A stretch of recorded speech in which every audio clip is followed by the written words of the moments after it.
Saudara-saudara pendengar yang kami kasihi dimanapun Anda berada, Anda kembali bersama kami pada acara Telaga, Tegur Sapa Gembala Keluarga. Saya Gunawan Santoso dari Lembaga Bina Keluarga Kristen telah siap menemani Anda dalam sebuah perbincangan dengan Bapak Pendeta Dr. Paul Gunadi. Beliau adalah seorang pakar dalam bidang konseling dan dosen di Seminari Alkitab Asia Tenggara, Malang. Kali ini kami akan berbincang-bincang dengan satu judul, Mengajar Anak Berkata Tidak. Kami percaya acara ini pasti sangat bermanfaat bagi kita sekalian. Dan dari studio kami mengucapkan selamat mengikuti. Pak Paul, biasanya ketika anak-anak, kita melihat anak-anak masih di rumah itu, kita melihat anak kita itu begitu menurut, begitu patuh dengan apa yang kita perintahkan kepadanya, larang dan sebagainya. Tapi semenjak mereka bersosialisasi di masyarakat dan sebagainya, banyak orang tua dan kami sendiri juga mengalami hal itu agak kewalahan gitu Pak Paul ya. Seolah-olah kehilangan kendali gitu. Dan kalau ditelusuri lebih jauh, ternyata pengaruh dari lingkungan itu besar sekali Pak Paul. Sehingga kalau ditanya, loh siapa yang ngajar itu? Oh, teman saya itu tuh, kawan baik saya dan sebagainya. Sebenarnya bagaimana permasalahan ini bisa diatasi oleh orang tua Pak Paul? Anak-anak pada waktu di rumah akan mendapatkan semua prinsip-prinsip kehidupan dari kita. Begitu dia menginjak usia remaja, dia akan mulai menerima masukan-masukan dari teman-temannya. Pada awal-awalnya, teman-teman masa kecil itu belum bisa memberikan dia masukan-masukan, karena memang usianya masih kecil. Pada usia remaja lah anak-anak itu mulai bisa mencetuskan pikiran-pikirannya, nilai-nilai hidupnya. Oleh sebab itulah anak-anak kita sewaktu beranjak ke usia remaja, barulah mulai menunjukkan sikap memberontak atau tidak setuju dengan yang kita telah ajarkan kepadanya. Sikap kita terhadap gejala ini tidak mesti harus negatif, karena justru anak-anak itu terjun ke masyarakat dimulai pada usia remaja. Dia mulailah di sini diuji. Dan mulailah dia ini membuktikan bahwa yang dikatakan orang tuanya itu benar atau tidak. Kalau tidak ada kesempatan sama sekali, justru dia akan miskin pengalaman. Yang dia pelajari itu semua hanya seolah-olah bersifat teoritis dan tidak bisa dia buktikan. Nah, pada masa remaja inilah hal-hal yang dia akan alami itu seolah-olah menantangnya untuk membuktikan bahwa yang telah dia yakini itu adalah benar. Jadi ini adalah suatu proses yang sehat Pak Gunawan. Iya, tapi gini Pak Paul, seringkali pandangan kami sebagai orang tua itu dengan mereka sebagai anak-anak kita itu sering berseberangan gitu Pak Paul. Apa yang mereka nilai baik itu kami menilainya tidak baik gitu, kelihatannya juga tidak baik. Tapi kalau kami katakan kepadanya bahwa temanmu itu tidak baik, hati-hati, dia bisa marah sekali itu Pak Paul. Jadi tolak ukur apa yang bisa kita berikan supaya kita sama bahasanya itu? Pertama-tama, waktu kita ini melihat dia memberontak, kita juga harus meyakini bahwa waktu dia di kalangan teman-temannya dan nilai hidup yang telah dia peroleh dari rumah itu tidak sama dengan nilai hidup yang dimiliki oleh teman-temannya, sebetulnya dalam hatinya dia pun mengalami konflik. Tapi bedanya dengan kita adalah di hadapan teman-temannya, dia tidak berani untuk langsung memberitahukan pendapatnya. Sebab karena ya kita tahu pada usia remaja itu tekanan teman besar sekali. Dan dia ingin sekali diterima oleh teman-temannya. Berbeda dengan teman-temannya, dengan kita sebagai orang tua, remaja lebih bebas. Sehingga dia lebih bebas untuk mengutarakan bahwa dia tidak setuju dengan yang telah kita katakan. Nah jadi intinya adalah proses ini, proses yang sehat. Nah, proses ini adalah proses di mana si remaja akan bolak-balik antara kita dan teman-temannya. Di hadapan kita, dia akan membawa gagasan teman-temannya. Di hadapan teman-temannya, sesungguhnya dia pun membawa gagasan kita atau nilai-nilai hidup kita itu. Nah, dalam proses inilah dia mematangkan apa itu yang diyakininya. Apa yang bisa kita lakukan? Yang paling penting adalah waktu kita menyampaikan nilai-nilai hidup itu, kita mesti menyampaikan substansinya atau intinya, isinya. Kita akhirnya sering terperangkap pada bungkusannya, namun kehilangan perspektif pada intinya. Saya berikan contoh, misalnya, apakah anak itu boleh ke disko? Nah, orang tua akan dengan cepat biasanya berkata tidak boleh. Tapi anak-anak remaja akan ingin tahu kenapa tidak boleh. Nah, kenapa tidak bolehnya itu tidak bisa hanya dikatakan disko tempat yang tidak baik. Nah, apa yang membuat tempat itu tidak baik tidak dijelaskan oleh si orang tua. Jadi sekali lagi bahasa yang digunakan haruslah bahasa yang langsung ke arah intinya. Nah, ini saya kira akan menolong anak-anak untuk melihat alasan kita. Sehingga tidak dilihat oleh anak kita ini hanya mencari-cari alasan. Nah, ini yang akan sukar dia terima. Ya, tapi itu kalau suatu tempat mestinya diskotik atau pub atau sebagainya, Pak Pol. Tapi kalau menyangkut pribadi, teman dari anak kita itu, bagaimana kita menguraikannya supaya dia bisa menyadari bahwa memang temannya itu tidak baik untuk dijadikan sahabat karibnya itu, Pak Pol. Ada kalanya itu yang akan kita hadapi, Pak Gunawan, yaitu kita melihat bahwa dia sedang berteman dengan orang-orang yang tidak baik. Tapi masalahnya dia tidak setuju, dia anggap itu teman yang baik. Nah, jadi di sini kita harus mengajarkan anak membedakan antara teman baik dan teman yang baik. Memang ini adalah suatu penggunaan istilah saja atau permainan kata, namun saya akan membedakannya. Teman baik saya definisikan sebagai teman yang menyenangkan dan berbuat hal-hal yang kita harapkan.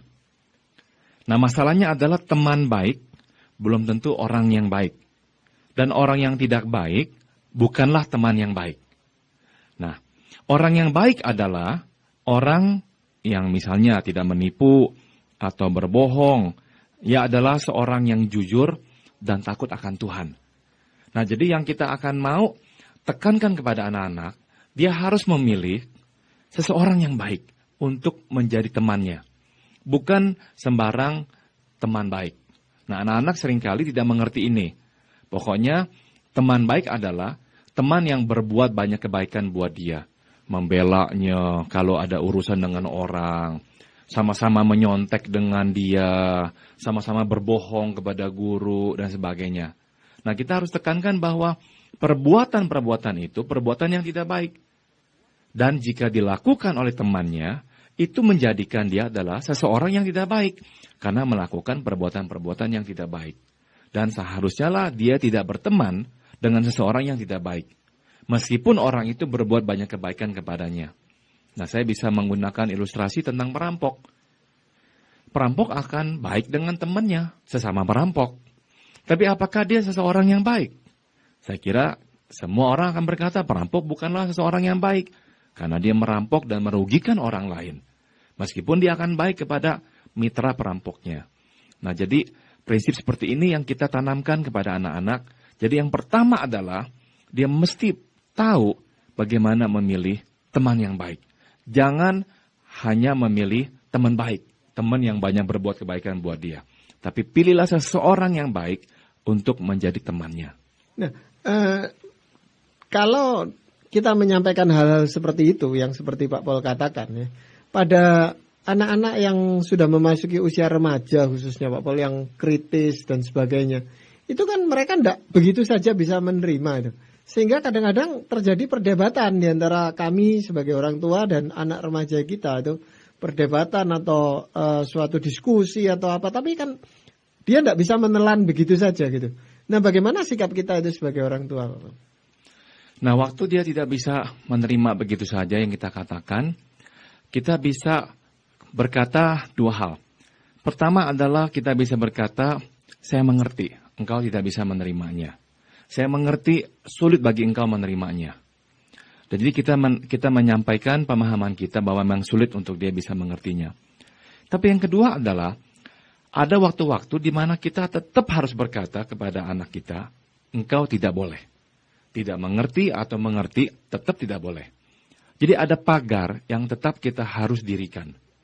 Sehingga anak itu tahu dia tidak bisa melompati pagar tersebut. Jadi sekali lagi pengertian memang penting dan harus kita sampaikan kepada dia.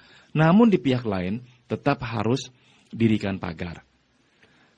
Nah, itu batas pagarnya itu sampai di mana Pak Paul? Jadi sampai di mana yang kita katakan yang pertama tadi kita bisa berkompromi ya, saya mengerti dengan kamu. Tapi kan ada yang tadi Pak Paul katakan, ada pagar di mana kita tidak lagi berkompromi dengan dia. Pokoknya kita bilang sampai batas itu kamu tidak boleh. Nah ini yang apa Pak Paul yang seperti itu? Yang pertama adalah kalau kita tahu yang dilakukannya adalah suatu perbuatan dosa. Jadi kita harus berbicara kepada dia sekonkret mungkin tentang perbuatan negatif yang mungkin akan ditawarkan oleh teman-temannya. Misalnya, teman-temannya akan mengajak dia untuk berbohong. Nah, berbohong tetap adalah suatu perbuatan dosa. Teman-temannya bisa mungkin mengajak dia untuk mulailah merugikan orang dengan cara mengambil barang yang bukan milik dia. Mencuri itu ya. Misalnya mencuri ke toko, mengambil barang. Nah, hal seperti itu jelas-jelas adalah suatu perbuatan dosa. Dan kita bisa melarangnya untuk berbuat hal itu. Teman-temannya bisa mengajak dia untuk menemui wanita tunasusila.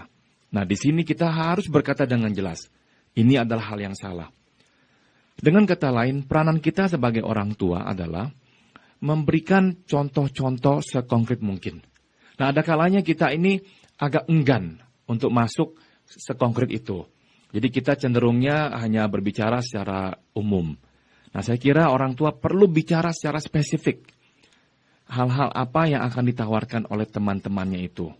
Sehingga dia mengerti jelas bahwa itu adalah suatu perbuatan yang salah. Iya. Memang sulit untuk berbicara sekonkret mungkin Pak Paul, karena kita sendiri juga tidak tahu persis apa yang sedang dihadapi oleh anak kita itu gitu. Temannya itu mau mengajak apa, mungkin diselubung dengan sesuatu yang kelihatannya tidak apa-apa Pak Paul. Misalnya aja diajak piknik keluar kota berdua gitu, laki perempuan ini. Tidak apa-apa kok Pak, cuman piknik aja, cuman mau cari suasana baru. Tetapi mereka kita kan tahu arahnya kemana. Nah itu bagaimana memberitahukan kepada anak remaja ini yang memang senang keluyuran dan sebagainya, senang bepergian, untuk berkata enggak, gitu, tidak, gitu loh Pak. Kita perlu memberitahukan dia hal-hal yang bisa membawanya ke tindakan yang salah itu. Jadi memang ada hal-hal yang belum salah, namun akan membawanya jauh lebih dekat kepada perbuatan yang salah itu. Nah, jadi kita perlu juga melengkapi anak kita dengan kemampuan melihat hal-hal yang bisa membawanya kepada hal yang salah. Misalnya, dimulai dengan merokok. Nah, dari merokok bisa akhirnya memakai marijuana atau ganja atau obat-obat yang lainnya. Atau mulai berteman dengan teman-teman yang kecanduan narkoba. Mula-mulanya tidak kecanduan narkoba, tapi lama-lama bisa ikut juga.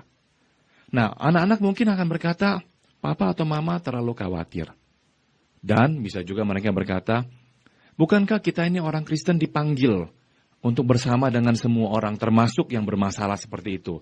Kenapa saya harus menjauhkan diri dari mereka? Nah, tetap kita harus memberitahukan dia. Meskipun kita mendapatkan bantahan seperti tadi, atau juga kita mungkin seolah-olah dipertanyakan apakah kita mempunyai iman Kristiani yang benar. Tetap harus kita sampaikan.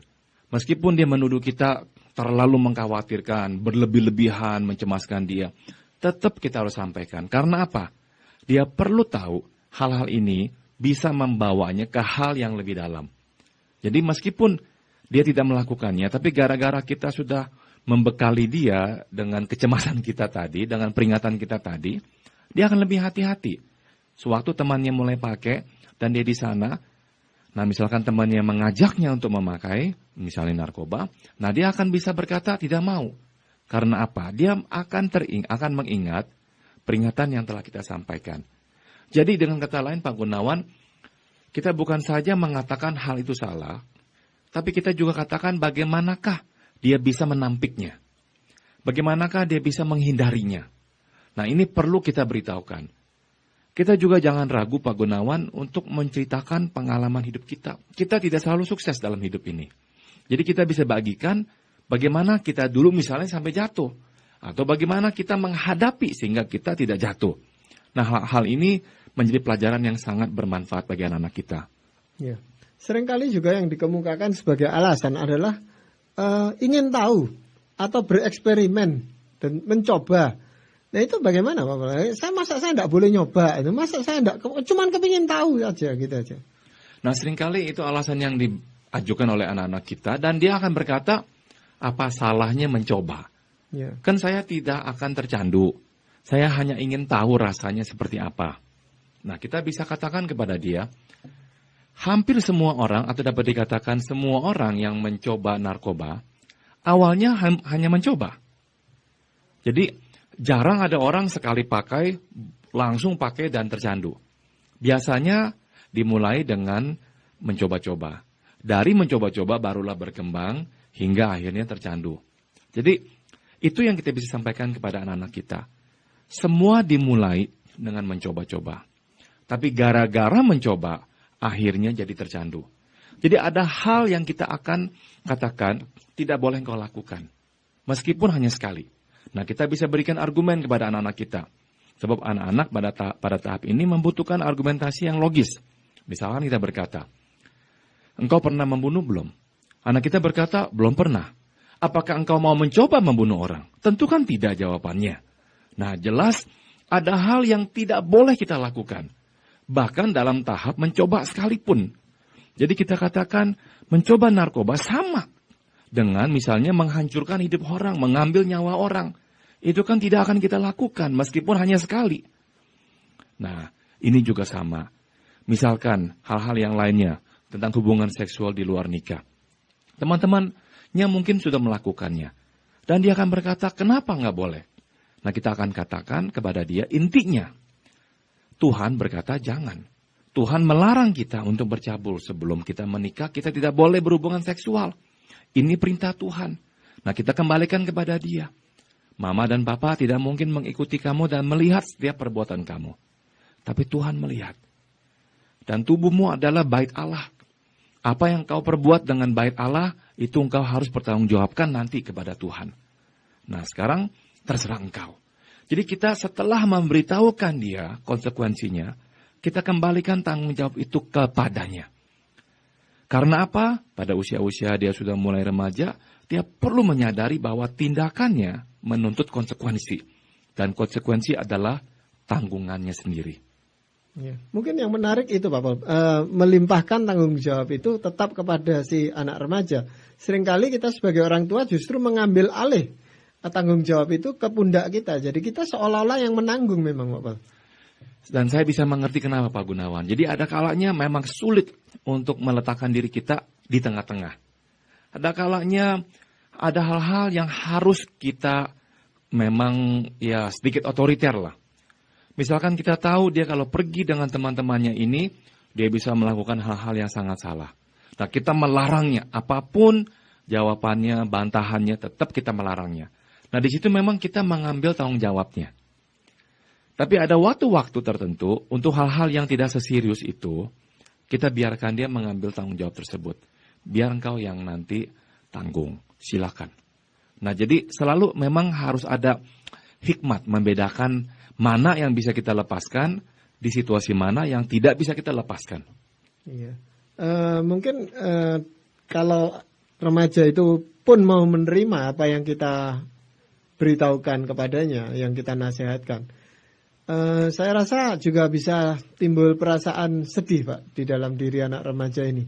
Karena mungkin dia akan berbeda dengan teman-temannya yang lain dan itu buat dia menjadi suatu beban. Dia bisa diolok-olok dan sebagainya. Nah itu sikap kita bagaimana Pak? Saya kira kita perlu menyampaikan pemahaman kita, pengertian kita, bahwa untuk tidak ikut teman-temanmu itu memerlukan keberanian dan pengorbanan. Berani untuk berbeda dan pengorbanan adalah untuk dijauhkan atau ditinggalkan teman-temannya. Dan ini adalah hal yang berat bagi seorang remaja. Jadi orang tua ada kalanya hanya memberikan instruksi dan larangan, tapi lupa menyampaikan pengertiannya bahwa hal yang harus dilakukan oleh anak remaja ini memang berat.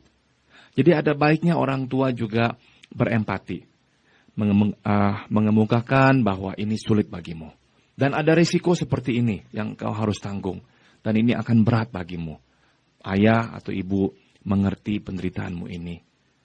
Tapi kita bisa dorong dia untuk melakukan sekali lagi hal yang benar. Jadi kita tegaskan bahwa yang penting adalah melakukan hal yang benar. Apapun reaksi orang, apapun tanggapan orang, coba lihat apa yang benar. Dan lakukanlah yang benar itu. Jangan melakukan yang salah atau yang jahat. Gara-gara ingin diterima teman, gara-gara ingin menjadi bagian dari teman-teman. Ya, apakah hal itu biasanya bisa diterima Pak, oleh anak-anak remaja? Saya kira kalau kita menyampaikan dengan penuh empati, penuh pengertian, anak remaja akan lebih mudah menerimanya. Nah, saya takutnya yang lebih sering kita lakukan kan melarang, memberi instruksi tanpa mengemukakan perasaan kita bahwa kita mengerti kesusahannya itu. Nah, jadi saya kira kalau kita menyampaikan dengan pengertian, dia lebih mudah menerimanya. Meskipun saya tetap harus berkata, ya dia nggak terima. Setiap anak ingin melakukan yang dia ingin lakukan, dan waktu dihalangi oleh orang tua, dia pasti nggak suka. Tapi karena kita tahu ada hal-hal yang memang membahayakannya, tetap harus kita sampaikan itu.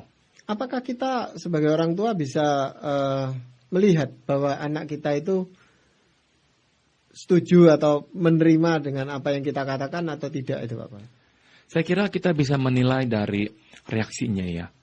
Kalau reaksinya itu dingin, mendiamkan kita tahu dia menerima dengan terpaksa. Atau yang jelas adalah kalau dia memberontak, dia membantah kita, tidak mau menerima, ya kita tahu dia memang nggak menerimanya. Tapi kalau dia menerimanya, saya kira dia akan lebih tenang dan bisa lebih ramah kepada kita. Tapi saudara, Pak Gunawan, kita harus juga menyadari anak nggak mungkin menerima saat itu atau jarang menerima saat itu. Jadi kita perlu memberi dia waktu. Biarkan semalam berlalu, 2 malam berlalu, sehingga dia bisa memikirkannya. Nah, ada hal-hal yang dia bisa langsung sadari 2 hari kemudian.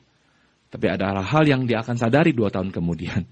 Ya. Begitu. Nah, dalam hal itu, saya merasa itu perlu pendampingan itu dari orang tua terhadap remaja itu sehingga keterbukaan kita itu bisa dimanfaatkan oleh remaja itu untuk bicara gitu Pak. Betul Pak Gunawan. Dan apakah remaja akan mau terbuka dengan kita juga sangat bergantung pada apakah kita mau terbuka padanya. Jadi waktu kita misalnya melarang dia, berikan dia kesempatan untuk mengemukakan pandangannya. Jangan buru-buru kita ini memberangusnya dengan berkata, kamu masih kecil, kamu nggak ngerti apa-apa. Atau pokoknya saya bilang begini. Saya kira sebaiknya kita mendengarkan alasannya. Karena apa? Karena mungkin juga ada hal-hal yang kita nggak sadari dan kita nggak lihat. Ada hal-hal yang akhirnya dia yang perlu ajarkan kita. Sehingga kita bisa lebih mengerti. Contohnya gampang ya Pak Gunawan. Ini sekarang ada kontroversi tentang boleh tidak anak-anak kita ini bermain video games. Atau melihat gambar-gambar tempel tertentu dan sebagainya. Nah, memang saya bisa mengerti ada orang tua yang cemas ya dengan hal-hal seperti ini. Takutnya nanti jadi keras, jadi maunya berkelahi terus dan sebagainya. Tapi kalau kita tanya anak ini, dan mereka bisa menjelaskan ini kepada kita, mungkin sekali mereka akan berkata, Ma atau Pa, ini hanya permainan. Saya habis main ya sudah, nggak pikirkan lagi. Dan kita memang lihat, dia tidak menjadi keras, dia tidak memukuli adiknya atau kakaknya, dia tidak menjadi seorang yang suka berkelahi di sekolah. Akhirnya kita bisa simpulkan, ya iya ini hanya permainan. Jadi ada baiknya kita mendengarkan masukan dia, biar dia menjelaskan apakah memang ada dampaknya pada diri dia. Dan kalau memang tidak ada dampaknya, mungkin kita bisa berkata, ya udah silakan bermain video games. Hanya kita batasi waktunya sehingga nggak mengganggu jam belajarnya. Ya memang ternyata tidak mudah untuk mengajar anak kita berkata tidak atau memilih sesuatu yang lebih baik. Tetapi saya yakin ada bagian dari firman Tuhan yang bisa kita jadikan pedoman. Nah, dalam hal ini Pak Paul akan sampaikan apa Pak? Saya akan bacakan dari kitab Amsal, pasal 8, ayat 13. Takut akan Tuhan ialah membenci kejahatan. Aku benci kepada kesombongan, kecongkakan, tingkah laku yang jahat, dan mulut penuh tipu muslihat. Nah, di sini firman Tuhan menegaskan bahwa membenci kejahatan awal dari takut akan Tuhan. Anak-anak perlu tahu apa itu kejahatan-kejahatan dan perlu belajar untuk membencinya. Membenci dalam pengertian dia harus jauhkan. Dia tahu ini bukanlah bagian hidupnya. Dia tahu ini bukan sesuatu yang boleh dia lakukan. Jadi anak-anak perlu diberitahukan. Nah, waktu kita beritahukan, kita juga berikan alasannya kenapa hal itu jahat. Kenapa hal itu berdosa. Sehingga anak-anak bisa mengertinya dari sudut firman Tuhan.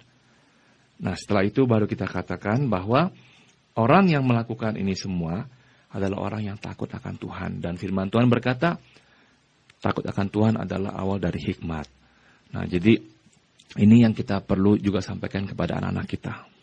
Iya, jadi memang itu yang paling tepat mungkin Pak Paul untuk kita semua, baik yang ada di sini maupun yang sedang mendengarkan kita, untuk betul-betul berpegang pada kebenaran firman Tuhan.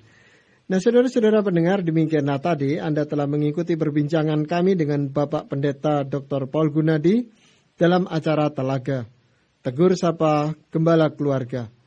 Kami baru saja berbincang-bincang tentang mengajar anak berkata tidak. Bagi Anda yang berminat untuk mengetahui lebih lanjut mengenai acara ini, kami persilakan Anda menghubungi kami lewat surat.